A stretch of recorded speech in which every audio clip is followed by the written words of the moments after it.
Est-ce qu'il faut acheter du neuf ou est-ce qu'il faut acheter de l'ancien? C'est la question que tous ceux qui se lancent dans l'investissement immobilier se posent. Aujourd'hui, je vais essayer de t'expliquer pourquoi il faut privilégier l'un plutôt que l'autre pour que tu puisses y voir plus clair sur l'investissement immobilier.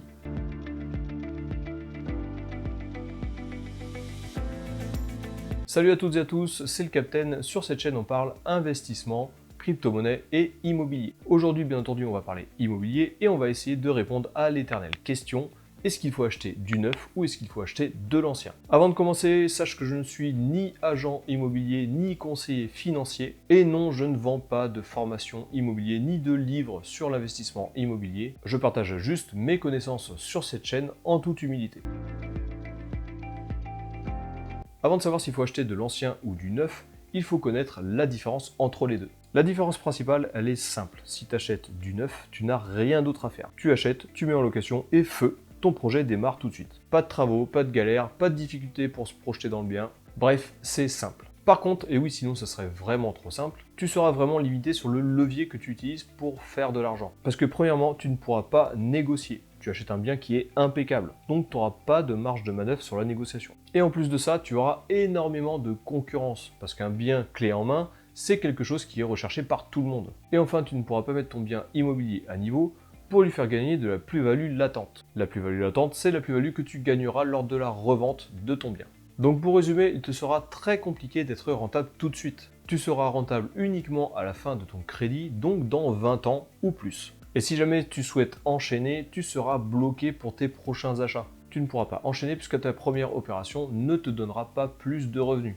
Moi, je considère ça comme un emprisonnement, surtout si c'est ton premier achat.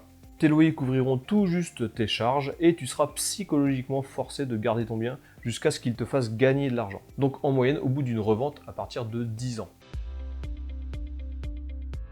C'est normal de se diriger vers du neuf, surtout quand on est débutant. On se projette instantanément, on n'a pas de travaux à y faire, on n'a pas de montage vraiment compliqué et le bien est disponible tout de suite. On achète, on loue, on attend. Ça reste un investissement simple et on est naturellement attiré par la simplicité.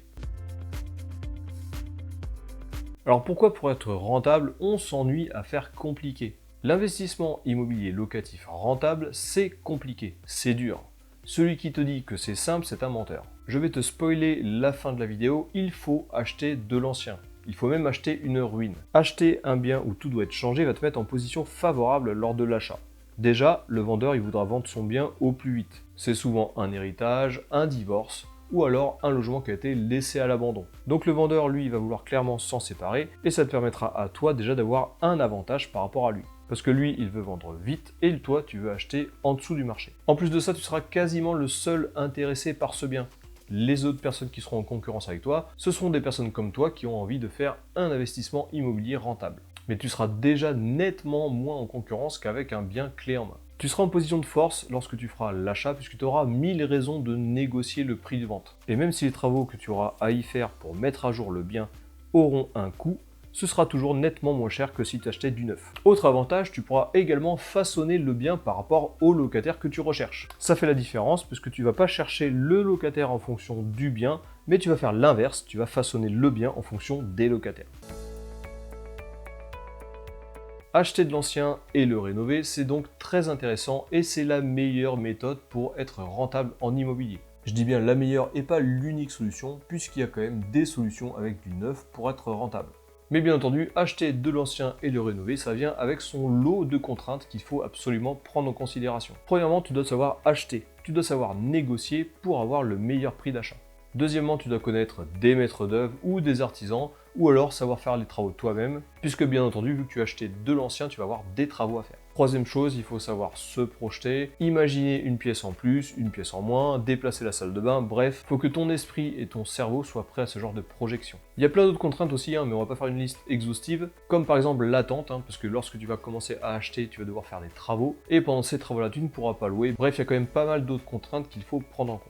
Toutes ces contraintes doivent te forcer à apprendre des compétences qui te permettront de ne pas choisir la facilité au final et de te rabattre sur du neuf. Et pour apprendre toutes ces compétences-là, il va falloir absolument que tu charbonnes de ton côté, et ça se résume à chaque fois sur la formation et l'expérience. Si ton souhait c'est d'enchaîner les biens immobiliers, il faut absolument que tu comprennes ça. Et il faut surtout bien acheter pour ton premier achat. Ton premier achat, ça doit absolument être un bon achat.